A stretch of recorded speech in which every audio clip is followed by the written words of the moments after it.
어두운 골목, 누런 불빛 하나가 외롭게 켜져 있습니다.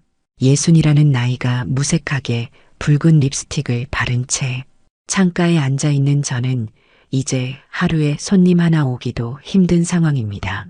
서성동 집결지에서 30년을 살아온 정화, 그게 제 이름입니다. 한때는 이 골목에서 제법 이름을 날렸지만 세월은 모두에게 공평하게 흘러갔죠. 어휴, 오늘도 하루가 가는구나. 창밖으로 내리는 비를 바라보며 한숨을 내쉬었습니다. 이제는 손님이 없어도 괜찮아졌습니다. 오히려 안도감마저 드니까요. 이 나이에 무슨 남자를 받겠습니까? 그냥 여기가 익숙해져서 그리고 갈 곳이 없어서 불빛만 켜놓고 있는 것뿐입니다. 작은 방 안에서 텔레비전 소리만 들리는 적막한 저녁, 문을 두드리는 소리가 들렸습니다. 순간 가슴이 철렁 내려앉았죠. 설마 손님인가 싶어 긴장했습니다. 요즘은 가끔 술 취한 젊은이들이 장난삼아 문을 두드리고 도망가기도 했으니까요. 누구세요? 조심스럽게 물었습니다. 정화 씨, 나 성팔이요. 문 좀 열어주시오. 문을 열자 63세 남자가 비에 젖은 채 서 있었습니다. 창원 건설 현장에서 일용직으로 일하는 김성팔이었습니다. 한 달 전부터 가끔 들러 커피를 마시고 가는 단골이죠. 그런데 오늘은 비닐봉지에 무언가를 들고 와 있었습니다. 이 시간에 웬일이세요? 오늘 일당 받았는데 같이 저녁이나 먹자 싶어서요. 라면 사왔소. 순간 마음이 따뜻해졌습니다. 30년 동안 이곳에서 수많은 남자를 만났지만 라면을 사들고 찾아온 사람은 처음이었으니까요. 성팔은 신발을 벗고 방 안으로 들어와 능숙하게 라면을 끓이기 시작했습니다. 정화 씨는 몸도 안 좋은데 이런 일 계속하면 안 되는데 그의 목소리에는 진심이 담겨 있었습니다. 처음엔 그저 흘려들었지만 매일같이 찾아오는 성팔의 관심이 점점 마음에 와닿기 시작했습니다. 이런 감정은 오래전에 잊어버렸다고 생각했는데 말이죠. 이제 와서 다른 일 할 수 있겠어요? 이것밖에 모르는데. 라면을 나눠 먹으며 우리는 대화를 이어갔습니다. 나는 그에게 내 과거를 조금씩 이야기했고 성팔은 자신이 젊었을 때 겪었던 일들을 들려주었습니다. 서로의 이야기에 귀 기울이는 시간이 너무 소중하게 느껴졌습니다. 사실 나도 아내가 있었는데 오래전에 떠났어. 자식들도 다 연락 끊고 이제 나도 혼자요. 창밖으로 빗소리가 점점 커졌습니다. 어둠 속에서 우리 둘은 서로에게 위로가 되는 존재가 되어가고 있었습니다. 그날 밤 성팔은 그냥 라면만 끓여주고 갔습니다. 돈을 내밀지도 다른 것을 요구하지도 않았죠. 그저 내 이야기를 들어주고 자신의 이야기를 나누었을 뿐입니다. 문을 닫고 혼자 남겨진 방 안에서 이상한 감정이 차올랐습니다. 자꾸 그 사람 생각이 나는 거예요. 처음엔 경계했지만 그 사람이 이상하게 마음에 드는 것이 느껴졌습니다. 떨리는 손으로 거울을 보니 오랜만에 제 얼굴에 미소가 어려 있었습니다. 바보 같은 여자야. 스스로를 꾸짖으며 침대에 누웠습니다. 하지만 마음 한편으로는 내일 성팔이 또 찾아올지 어떤 이야기를 들려줄지 기대가 되었습니다.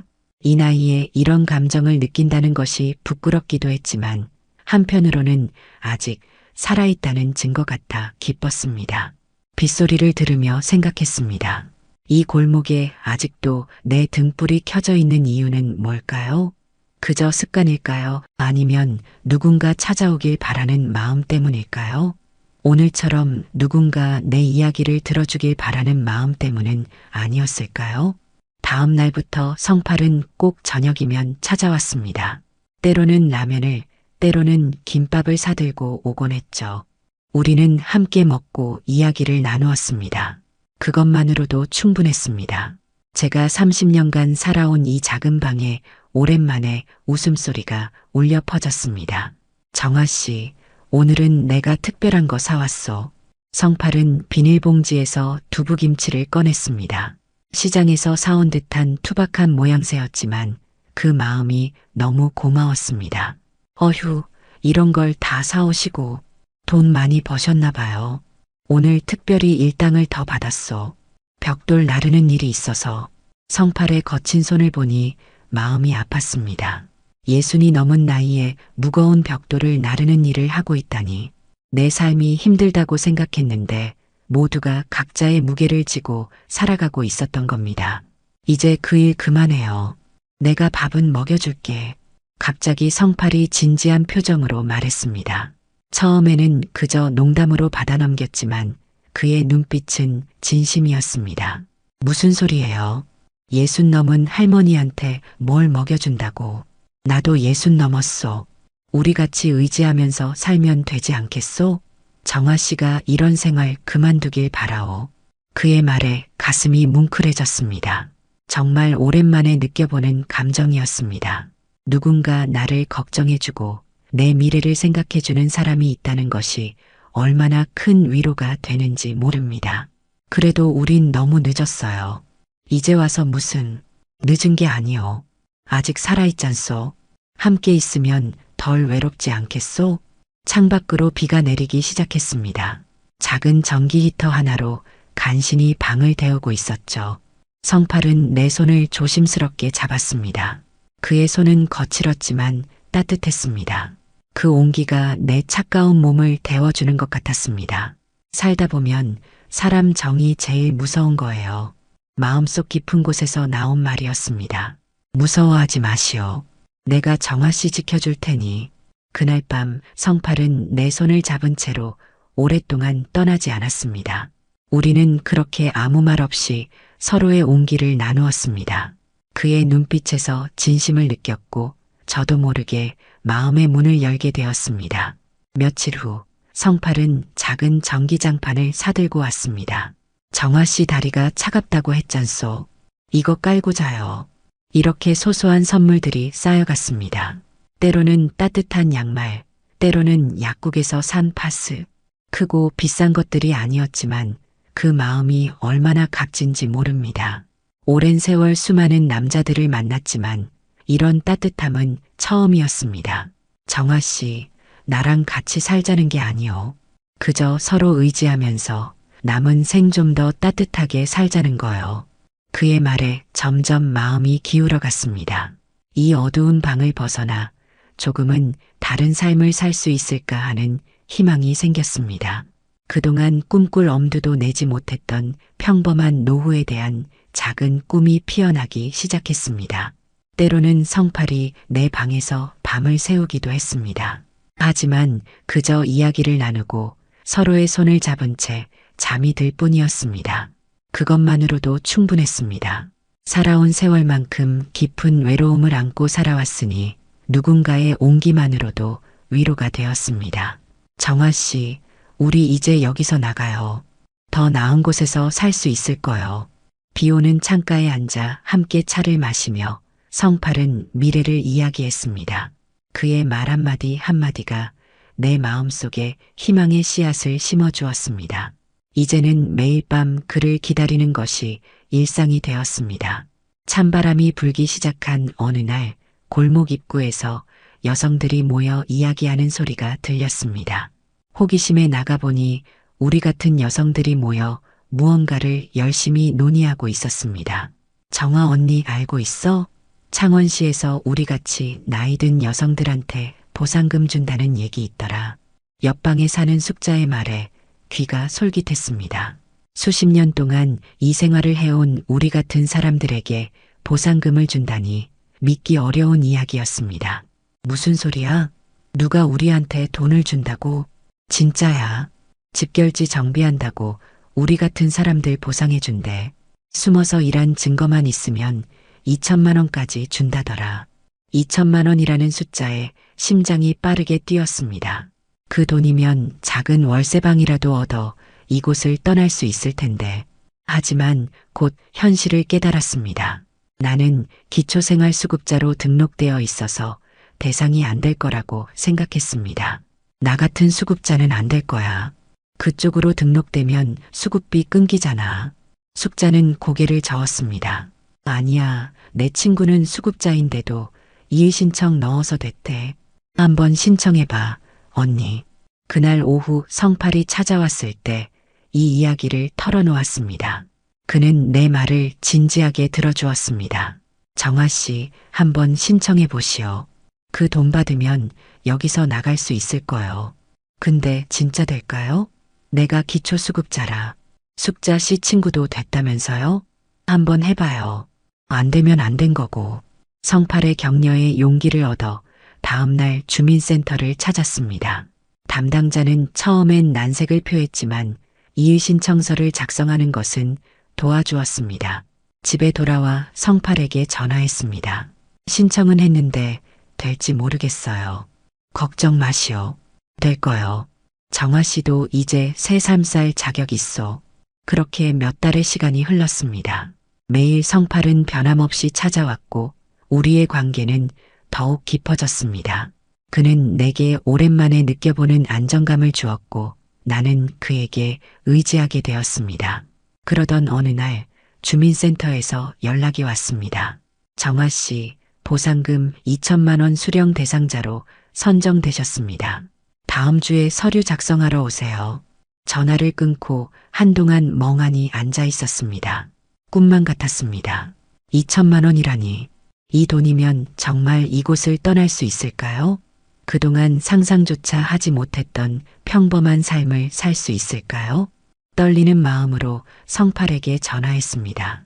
성팔 씨, 됐어요. 보상금 받게 됐어요. 정말요? 다행이요. 내가 말했잖소, 될 거라고.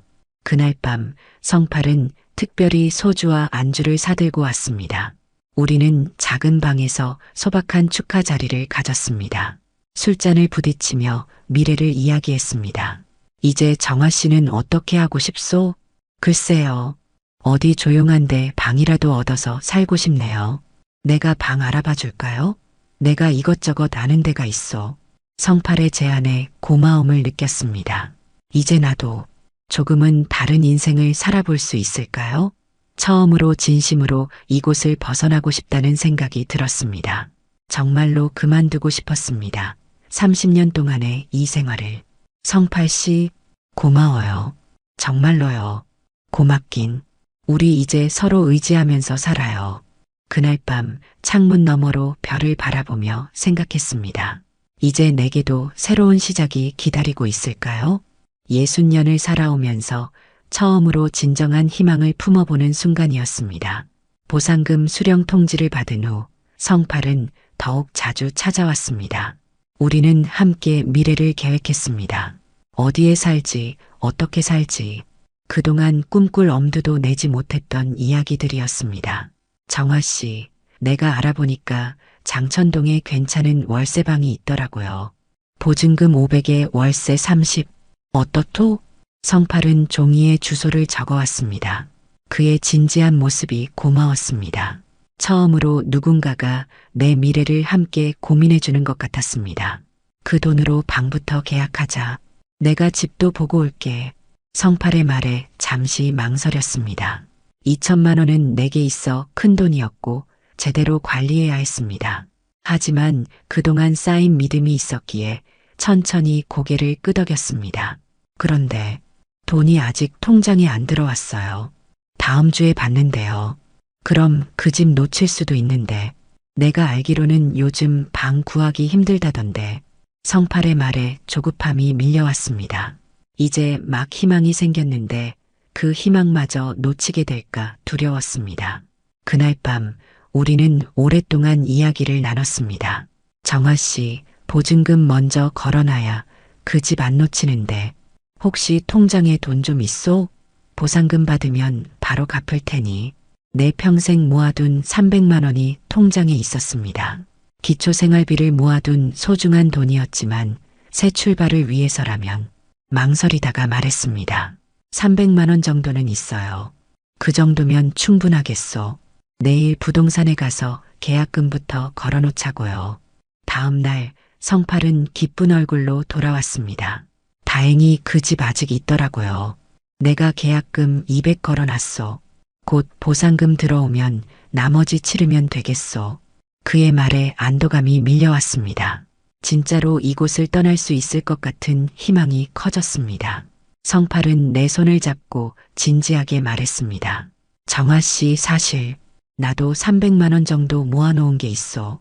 그런데 지금 당장 찾기가 어려워서 보상금 받으면 같이 모아서 새 출발하는 거 어떻겠소? 그의 서툴지만 애정 어린 말투에 마음이 따뜻해졌습니다. 주변에서는 늘 의심하라고 했지만 그동안 성팔이 보여준 진심이 있었기에 믿음이 갔습니다. 그럼 보상금 받으면 어떻게 할까요? 우선 방 계약하고 필요한 가구도 사고 남은 돈은 정아 씨가 관리하든지 아니면 내가 좀 굴려볼까 생각 중이요. 요즘 좋은 투자처가 있다고 하던데 투자라는 말에 약간 불안했지만 그의 진지한 모습에 마음이 흔들렸습니다. 이 사람이 나를 진짜 데리고 나가려는 건지 새로운 삶을 함께 시작하려는 건지 그렇게 믿고 싶었습니다. 다음 주 초 드디어 보상금이 통장에 입금되었습니다. 천장을 바라보며 눈물이 흘렀습니다. 30년 만의 기회였습니다. 새 삶을 위한 마지막 기회. 떨리는 마음으로 성팔에게 전화했습니다. 돈 들어왔어요. 이제 어떻게 해요? 다행이요. 내일 만나서 부동산 가자고요. 그런데 정아 씨, 혹시 돈을 좀 미리 맡겨줄 수 있겠소? 내가 내일 아침 일찍 가봐야 할 때가 있어서 잠시 망설였지만 그동안의 신뢰가 있었기에 천천히 고개를 끄덕였습니다. 얼마나 필요하세요? 500만 원만 먼저 맡겨주면 내일 부동산에서 바로 계약할 수 있을 거요. 그날 저녁 성팔이 찾아왔고 나는 통장에서 출금한 500만 원을 건넸습니다. 그는 진지한 표정으로 돈을 받아 주머니에 넣었습니다. 걱정 마시오. 내일 아침 일찍 만납시다. 우리 새 삶이 시작되는 날이요. 성팔이 떠난 후 설렘과 불안이 교차했습니다. 하지만 믿음이 더 컸습니다. 이제 정말 이곳을 떠날 수 있을 거라는 희망. 약속한 다음 날 아침 성팔은 오지 않았습니다. 8시, 9시, 10시. 시간이 지나도 그의 모습은 보이지 않았습니다. 전화를 걸었지만 전원이 꺼져 있었습니다. 설마 불안한 마음이 커졌습니다. 하지만 스스로를 다독였습니다. 무슨 일이 있는 거야? 분명히 점심시간이 지나도 연락이 없자 숙자에게 물어봤습니다. 혹시 성팔 씨 봤어? 아니, 오늘 안 보였는데. 왜? 무슨 일 있어? 갑자기 가슴이 철렁 내려앉았습니다. 혹시 사고라도 난 걸까? 걱정되는 마음에 성팔이 자주 가는 현장 근처까지 찾아갔습니다. 하지만 그곳에서도 그를 본 사람은 없었습니다. 김성팔이요? 며칠째 안 나왔는데요. 현장 반장의 말에 다리에 힘이 풀렸습니다. 며칠째라니. 그럼 어제도 일을 하지 않았다는 뜻이었습니다. 불길한 예감이 들었지만 부정하고 싶었습니다. 해가 저물고 이틀, 사흘이 지나도 성팔은 나타나지 않았습니다. 전화는 계속 꺼져 있었고 그가 말했던 주소를 찾아가 봤지만 그런 곳은 존재하지 않았습니다. 정아 언니 혹시 돈 준 거 아니야? 숙자의 조심스러운 물음에 가슴이 무너져 내렸습니다. 하지만 여전히 믿고 싶었습니다. 분명 무슨 일이 있는 거라고. 일주일이 지났을 때 골목에서 들려오는 이야기가 내 귀에 들어왔습니다. 정아도 당했대. 성팔이한테 500 뜯겼다며? 순간 숨이 멎는 듯 했습니다. 다가가 물었습니다. 무슨 소리야? 몰랐어? 성팔이 그 사람 여기저기 돌아다니면서 나이든 여자들 꼬셔서 돈 뜯어내는 사기꾼이래. 지난달에도 옆 동네에서 그랬다던데. 그 말을 듣는 순간 온몸에서 힘이 빠졌습니다. 바닥에 주저앉아 한동안 움직일 수 없었습니다. 모든 것이 꿈만 같았습니다. 그가 보여준 따뜻함, 함께 나눈 이야기들, 그리고 미래에 대한 약속까지. 혹시 얼마나 줬어? 500만 원. 겨우 입에서 말이 나왔습니다. 숙자의 눈이 커졌습니다. 세상에, 그 사람이 나한테는 300만 원 달라고 했었는데 난 안 줬어. 집으로 돌아와 침대에 누웠습니다. 눈물이 나오지 않았습니다. 그저 텅 빈 느낌만 가득했습니다. 2천만 원 중 500만 원을 잃었습니다. 아직 남은 돈이 있었지만 마음속에 있던 희망은 산산조각 났습니다. 그 사람이 나한테만 다르게 대해준 게 아니었던 거예요. 다른 여자들에게도 똑같이 라면을 끓여주고 손을 잡아주고 미래를 약속했겠죠. 내가 특별하다고 생각했던 그 모든 순간들이 그저 계산된 연기였을 뿐입니다. 밤새 잠을 이루지 못했습니다. 어떻게 이런 일이 나에게 일어날 수 있을까요? 30년 동안 몸을 팔며 살아도 이렇게 허탈한 건 처음이었습니다. 물론 다른 사기도 당해봤습니다. 하지만 이번엔 달랐습니다. 성팔은 내 마음까지 가져갔으니까요. 다음 날 아침 이웃들의 위로가 이어졌습니다. 다들 비슷한 경험이 있었던 모양입니다. 누군가는 남편을 잃고 누군가는 자식에게 버림받고 그렇게 홀로 남은 여성들이 모여 사는 이곳에서 성팔 같은 사람이 먹이를 노리는 것이었습니다. 정아 언니, 너무 자책하지 마. 누구나 당할 수 있는 거야. 하지만 위로의 말들이 귀에 들어오지 않았습니다. 남들보다 조금 더 나아질 수 있겠다 믿었던 희망이 송두리째 무너진 느낌이었습니다. 창가에 앉아 비가 내리는 모습을 바라보며 중얼거렸습니다. 내가 너무 바보 같았지. 이 나이에 사랑을 믿다니. 창밖으로 보이는 골목길, 그 익숙한 풍경이 이제는 더욱 낯설게 느껴졌습니다. 이곳에서 30년을 살았지만 지금처럼 외롭고 쓸쓸한 적은 없었습니다. 성팔이 내게 준 상처는 돈 500만 원의 가치를 훨씬 넘어서고 있었습니다. 그날 밤 텔레비전에서는 노인 사기 범죄가 늘고 있다는 뉴스가 나왔습니다.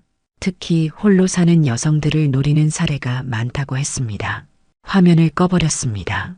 이제 와서 그런 뉴스가 무슨 소용이 있을까요? 며칠이 지나도 무기력함은 떨쳐지지 않았습니다. 하루 종일 방 안에 누워 천장만 바라보았습니다. 먹지도 씻지도 않았죠. 그저 모든 것이 무의미하게 느껴졌습니다. 그러던 어느 날 문을 두드리는 소리가 들렸습니다. 처음엔 무시했지만 계속되는 소리에 일어나 문을 열었습니다. 보건소에서 나온 상담사 김미영이 서 있었습니다. 정아 어머님 괜찮으세요? 며칠째 안 나오셔서 걱정됐어요. 미영은 몇 달 전부터 집결지 여성들의 건강을 관리하는 보건소 직원이었습니다.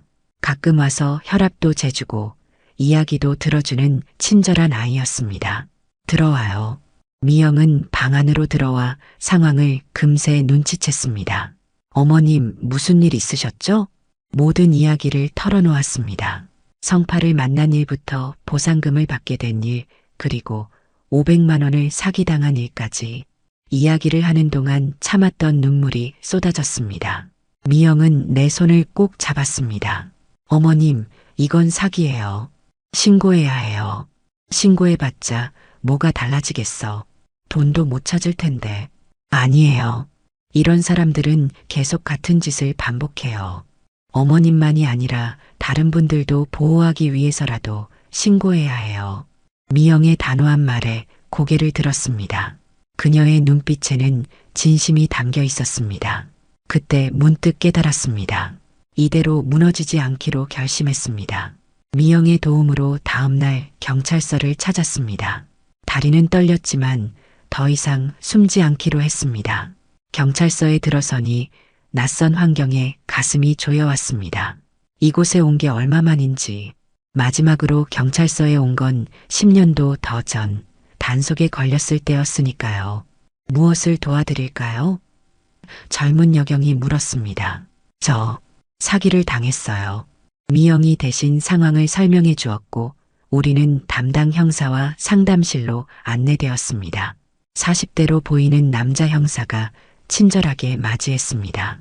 정아 어머님, 모든 상황을 자세히 말씀해 주세요.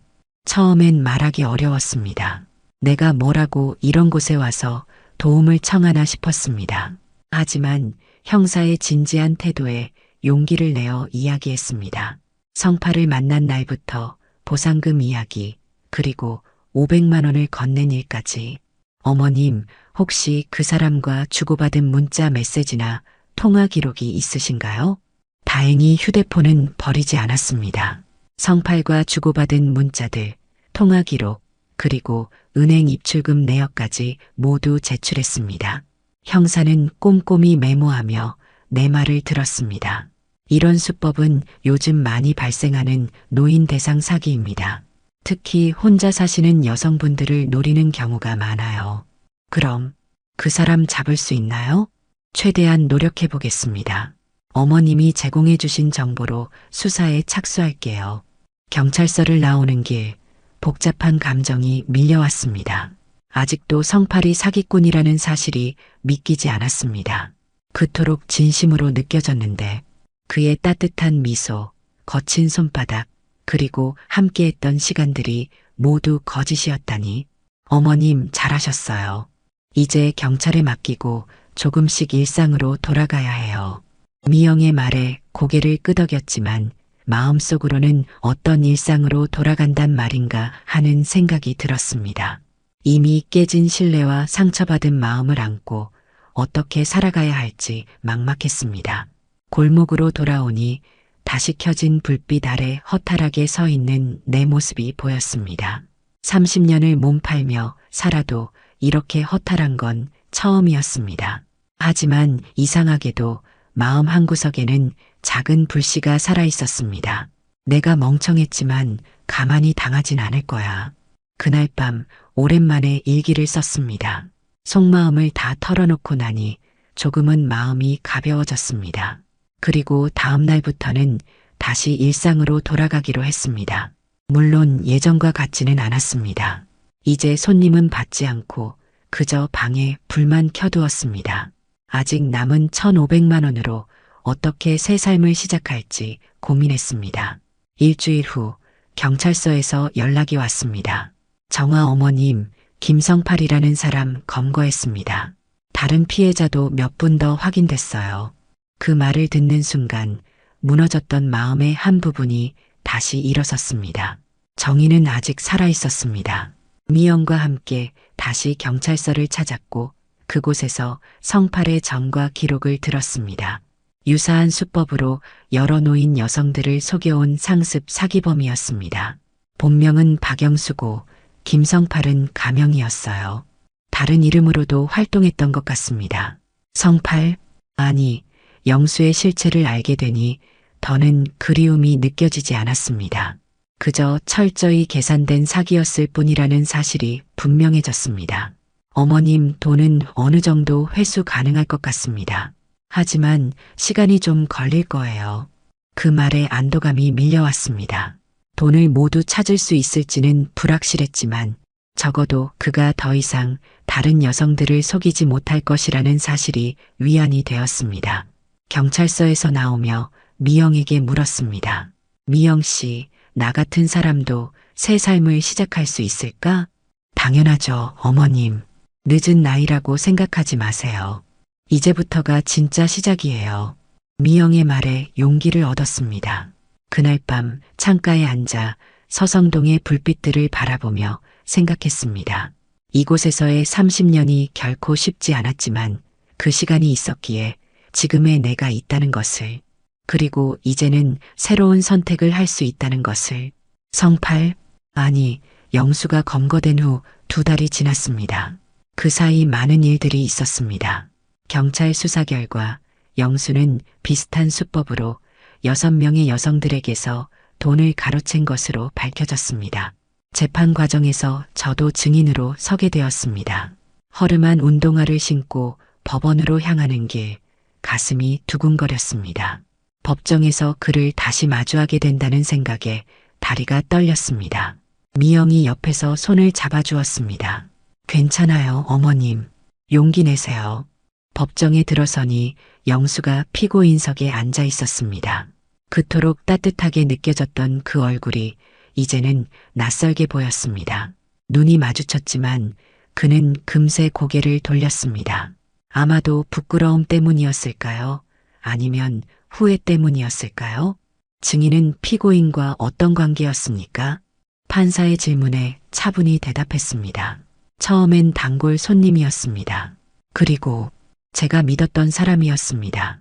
내 증언이 이어지는 동안 법정은 조용했습니다. 영수의 계획적인 접근 방식, 신뢰를 얻기 위한 노력, 그리고 결국 돈을 가로챈 과정까지 모든 것을 솔직하게 말했습니다. 이 돈은 내 마지막 기회였어요. 누군가 꼭 책임져야 해요. 법정을 나오는 길, 묘한 해방감이 느껴졌습니다. 오랫동안 가슴에 품었던 이야기를 모두 털어놓은 후에 홀가분함이었습니다. 미영은 내 손을 꼭 잡았습니다. 정말 잘하셨어요, 어머님. 이제 앞만 보고 가요. 몇 주 후, 영수는 사기 및 횡령 혐의로 실형을 선고받았습니다. 5년이라는 시간 동안 그는 감옥에 있을 것입니다. 피해 금액 중 일부는 회수되어 피해자들에게 돌아갔습니다. 내게도 300만 원이 돌아왔습니다. 전부는 아니었지만 그래도 어느 정도 위안이 되었습니다. 나 같은 사람도 이제는 싸울 줄 알아요. 미영에게 한 말이었지만 사실은 나 자신에게 하는 다짐이기도 했습니다. 세상은 여전히 차갑고 냉정하지만 이제는 내 목소리를 낼 줄 알게 되었습니다. 그것만으로도 큰 변화였습니다. 그 무렵 지역 복지센터에서 연락이 왔습니다. 고령 여성을 위한 공공임대주택 입주 기회가 있다는 것이었습니다. 미영의 추천으로 신청했던 일이 생각났습니다. 정화 어머님, 좋은 소식이에요. 다음 달부터 입주 가능하시대요. 기쁨과 두려움이 교차했습니다. 30년을 살아온 이곳을 떠난다는 것이 쉬운 결정은 아니었습니다. 하지만 이제는 정말 새 출발을 할 때였습니다. 어디인데요? 창원역 근처예요. 깨끗하고 조용한 곳이라고 해요. 보증금도 얼마 안 들고 월세도 적게 내면 돼요. 남은 보상금으로 보증금을 내고 매달 나오는 기초생활수급비로 월세를 내면 충분히 살 수 있는 곳이었습니다. 눈물이 났습니다. 정말로 이곳을 떠날 수 있게 된 것입니다. 방을 정리하는 동안 30년의 기억들이 하나둘 떠올랐습니다. 힘들었던 순간들, 외로웠던 밤들, 그리고 성팔과 함께했던 짧지만 따뜻했던 시간들까지. 이제는 그 모든 것들과 작별할 시간입니다. 숙자를 비롯한 이웃들이 떠나는 날 배웅해 주었습니다. 그들의 눈빛에는 부러움과 응원이 섞여 있었습니다. 나처럼 이곳을 떠나고 싶지만 그럴 용기나 기회가 없는 이들이었습니다. 정화야, 잘 살아. 가끔 놀러와. 그래, 너희들도 조심해서 살아. 기회가 오면 꼭 잡아. 짐 보따리 하나 들고 서성동을 떠나는 날 뒤돌아보지 않았습니다. 앞으로만 보고 걸어갔습니다. 새 집에 도착해 문을 열었을 때 작고 깨끗한 공간이 나를 반겨주었습니다. 창문 너머로는 도시의 전경이 펼쳐져 있었습니다. 이제 여기가 내 집이구나. 침대에 앉아 새 집의 공기를 마셨습니다. 처음으로 진정한 내 공간이라는 느낌이 들었습니다. 이제 더 이상 자신을 팔지 않아도 누군가의 눈치를 보지 않아도 되는 곳. 60년을 살아오면서 처음으로 맞이하는 온전한 내 삶의 시작이었습니다. 공공임대주택에서의 새 생활이 시작된 지 2달이 지났습니다. 처음엔 모든 것이 낯설었습니다. 밤마다 들리던 골목의 소음 대신 고요함이 찾아왔고 늘 익숙했던 담배 냄새와 술 냄새 대신 깨끗한 공기가 방 안을 채웠습니다. 아침에 일어나면 뭘 해야 할지 모르겠더라고요. 미영과 차를 마시며 말했습니다. 30년 동안 같은 방식으로 살아왔는데 갑자기 일상이 바뀌니 적응하기 힘들었습니다. 어머님, 혹시 봉사활동에 관심 있으세요? 제가 일하는 여성쉼터에서 도움의 손길이 필요한데 미영의 제안에 처음엔 망설였습니다. 내가 뭘 할 수 있을까? 나 같은 사람이 하는 생각이 들었습니다. 하지만 새로운 시작을 위해 용기를 내기로 했습니다. 다음 날 미영과 함께 지역 여성쉼터를 찾았습니다. 그곳에는 가정폭력이나 성매매 피해로 거처를 잃은 여성들이 머물고 있었습니다. 내 과거를 아는 사람은 없었고 그저 식사 봉사를 돕는 할머니로 소개받았습니다. 오늘은 김치찌개를 끓일 거예요. 어머님, 도와주실 수 있으세요? 쉼터 주방 봉사자의 말에 고개를 끄덕였습니다. 오랜만에 큰 솥에 음식을 만들어 보는 것이 설레기도 했습니다. 예전에 딸내미가 있을 때는 자주 해줬었는데 그 기억이 까마득했습니다. 식사 준비를 도우며 쉼터 여성들과 자연스럽게 대화가 시작되었습니다. 그들 중 몇몇은 내가 걸어온 길과 비슷한 경험을 가지고 있었습니다. 그들의 이야기를 들으며 문득 내가 도움이 될 수 있겠다는 생각이 들었습니다. 저는 30년 동안 그런 생활을 했어요. 쉽지 않았지만 이렇게 새 삶을 시작했습니다. 여러분도 할 수 있어요. 내 말에 그들의 눈빛이 달라졌습니다. 호기심, 존경, 그리고 희망. 내가 이런 감정을 누군가에게 줄 수 있다는 사실이 놀라웠습니다. 그날부터 일주일에 2번 쉼터에서 봉사활동을 하기로 했습니다. 시간이 흐르면서 쉼터 여성들과 더 가까워졌습니다. 그들은 내게 정화 할머니라고 불렀고 내 이야기를 듣기 위해 모여들었습니다. 처음엔 부끄러웠지만 점차 내 경험이 그들에게 도움이 된다는 사실을 깨달았습니다. 할머니는 어떻게 그 생활을 그만두게 되셨어요? 23의 젊은 여성이 물었습니다. 순간 성팔의 얼굴이 떠올랐습니다. 아이러니하게도 그는 내게 상처를 주었지만 동시에 새 삶으로 나아가는 계기를 만들어 주었습니다. 나도 처음엔 누군가의 도움이 필요했어. 그리고 스스로 변화하고 싶다는 강한 의지가 있어야 해. 봄이 오면서 임대주택 주변에 꽃이 피기 시작했습니다. 작은 베란다에 화분을 놓고 꽃을 가꾸는 소소한 즐거움을 느꼈습니다. 시장에서 장을 보고 책을 읽고 가끔은 이웃 할머니들과 차를 마시며 수다를 떠는 평범한 일상이 너무나 소중하게 느껴졌습니다. 정화 어머님, 오늘 좋은 소식이 있어요. 어느 날 미영이 찾아와 말했습니다. 검찰에서 연락이 왔는데 영수 씨 재판이 끝났대요. 최종적으로 5년형을 확정받았습니다. 그 말에 복잡한 감정이 밀려왔습니다. 영수, 아니, 성팔은 이제 내 인생에서 중요한 사람이 아니었습니다. 하지만 그가 저지른 잘못에 대한 책임을 지게 되었다는 사실이 안도감을 주었습니다. 그리고 피해 금액 중 남은 200만 원도 돌려받을 수 있을 것 같아요. 정말요? 그거 다행이네요. 하지만 솔직히 말하면 돈보다 더 중요한 것을 얻었다고 느꼈습니다. 바로 내 목소리와 자존감이었습니다. 평생 남의 시선과 판단에 움츠러들었던 내가 이제는 당당히 내 이야기를 할 수 있게 되었습니다. 그날 저녁 쉼터에서 라면을 끓이며 생각했습니다. 한때는 성팔이 내게 라면을 끓여주던 그 순간이 특별하다고 생각했습니다. 하지만 이제는 내가 누군가에게 따뜻한 음식을 대접할 수 있는 사람이 되었습니다. 할머니, 라면 정말 맛있어요. 쉼터 여성들의 행복한 얼굴을 보며 미소 지었습니다. 과거의 상처는 여전히 아프지만 그것이 내 삶의 전부는 아니었습니다. 이제는 누군가에게 도움이 되고 작은 행복을 나눌 수 있는 사람이 되었습니다. 창밖으로 봄비가 내리기 시작했습니다. 쉼터 창가에 서서 비를 바라보며 생각했습니다. 서성동에서의 마지막 날도 비가 내렸었죠. 그때는 두렵고 불안했지만 지금은 다른 감정이 느껴졌습니다. 희망, 그리고 평온함. 정화 할머니, 내일도 오실 거예요? 쉼터의 젊은 여성이 다가와 물었습니다. 그럼 당연하지. 내일은 된장찌개 끓여줄게. 집으로 돌아가는 버스 안에서 창밖을 바라보았습니다. 도시의 불빛들이 비에 젖어 흐릿하게 빛나고 있었습니다. 문득 성팔이 생각났습니다. 그가 지금 어떤 생각을 하고 있을지 궁금했습니다. 하지만 더 이상 아픔으로 다가오지는 않았습니다. 임대주택에 도착해 현관문을 열고 들어섰습니다. 작지만 깨끗한 내 공간. 벽에 걸린 달력에는 쉼터 봉사 일정과 이웃 할머니와의 약속들이 빼곡히 적혀 있었습니다. 이제 내 삶은 다른 사람들과 연결되어 있었습니다. 침대에 누워 천장을 바라보며 생각했습니다. 사랑이 아니더라도 따뜻한 삶은 가능하더라고요.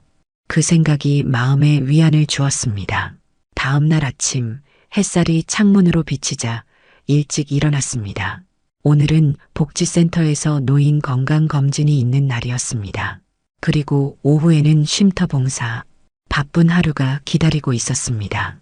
병원에서 만난 복지사가 물었습니다. 정화 어머님, 요즘 어떻게 지내세요? 좋아요. 봄이 왔으니 이제 꽃구경도 가야겠어요. 어머님 얼굴이 많이 밝아지셨어요. 새 집은 적응 잘하셨나 봐요? 처음엔 어색했지. 근데 이제는 그곳이 내 집이라는 게 실감나. 검진을 마치고 나오는 길 미영을 만났습니다. 반가운 얼굴에 미소가 번졌습니다. 어머님, 좋은 소식이 있어요. 이번에 쉼터에서 자립 지원 프로그램을 시작하는데 어머님께서 멘토로 활동해 주셨으면 해요. 월급도 조금이지만 나와요. 순간 가슴이 벅차올랐습니다. 내가 멘토라니. 한때는 사회의 그늘에서 숨어 살던 내가 이제는 누군가의 롤모델이 된다는 것이 믿기지 않았습니다. 내가 할 수 있을까? 당연하죠. 어머님의 경험이 다른 여성들에게 큰 도움이 됩니다. 그동안 쉼터에서도 다들 어머님 이야기를 듣고 용기를 얻었잖아요. 그날 저녁 쉼터에서 된장찌개를 끓이며 여성들과 이야기를 나눴습니다. 그들의 눈빛에서 희망을 보았습니다. 내가 걸어온 길이 그들에게 작은 빛이 될 수 있다는 사실이 가슴 뭉클했습니다. 할머니, 저도 할머니처럼 새 삶을 시작하고 싶어요. 25살의 여성이 내 옆에서 야채를 썰며 말했습니다. 그녀의 팔에는 여전히 멍자국이 남아 있었습니다. 가정폭력에서 탈출한 지 얼마 되지 않았지만 그녀의 눈빛에는 결연함이 보였습니다. 할 수 있어, 얘야. 할머니보다 젊고 예쁜데 못할 게 뭐가 있겠어. 찌개를 나눠 먹으며 우리는 서로의 꿈에 대해 이야기했습니다. 그들은 대부분 평범한 일상을 꿈꿨습니다. 안전한 집, 안정된 일자리, 그리고 누군가와 나눌 수 있는 따뜻한 식사. 그것이 과연 평범한 꿈일까요? 아니면 우리 같은 사람들에게는 특별한 사치일까요? 집으로 돌아가는 길, 문득 성팔과 함께했던 시간들이 떠올랐습니다. 그때 그가 보여준 따뜻함이 거짓이었더라도 그 순간 내가 느꼈던 감정은 진짜였습니다. 그 기억은 아프지만 그것마저도 내 인생의 일부라는 생각이 들었습니다. 임대주택에 도착해 불을 켰습니다. 작은 방이지만 이제는 정말 내 집이라는 느낌이 듭니다. 창가에 놓인 화분에는 새순이 돋아나고 있었습니다. 작은 생명이 자라는 모습을 보며 미소 지었습니다. 침대에 누워 내일의 계획을 생각했습니다. 멘토 활동, 쉼터 봉사, 그리고 복지센터에서 하는 노인 취미 교실도 참여해 보려고 합니다. 이제 내 삶은 조금씩 다른 사람들과 연결되어 풍성해지고 있었습니다. 빗소리를 들으며 눈을 감았습니다. 60년의 삶 중에서 가장 평온한 밤이 찾아왔습니다. 비록 사랑은 아니었지만 지금의 삶은 충분히 따뜻했습니다. 그리고 이제는 그 따뜻함을 다른 이들과 나눌 수 있게 되었습니다. 사랑이 아니더라도 따뜻한 삶은 가능하더라고요. 이 말을 마음속으로 되뇌며 잠이 들었습니다. 봄이 오면 이제 새로운 꽃이 필 것입니다. 내 마음속에서도, 그리고 이 작은 화분 속에서도. 세상에는 여전히 아픔과 상처가 있지만 그것만이 전부는 아니라는 것을 이제는 알게 되었습니다. 정화의 이야기는 끝이 아니라 새로운 시작이었습니다. 어둠 속에서도 빛을 찾을 수 있다는 것, 나이가 많더라도 새 삶을 시작할 수 있다는 것, 그리고 무엇보다 자신의 목소리를 낼 수 있다는 것. 이 모든 깨달음이 정화의 마음속에 자리 잡았습니다. 서성동의 마지막 등불은 이제 다른 곳에서 따뜻하게 빛나고 있습니다. 그 빛은 이제 한 사람만을 위한 것이 아니라 같은 어둠을 걷고 있는 이들을 위한 작은 희망이 되었습니다. 이야기가 재미있으셨나요? 좋아요와 구독으로 응원해 주시면 더 많은 감동적인 이야기로 찾아뵙겠습니다. 여러분의 작은 관심이 저에게는 큰 힘이 됩니다. 감사합니다.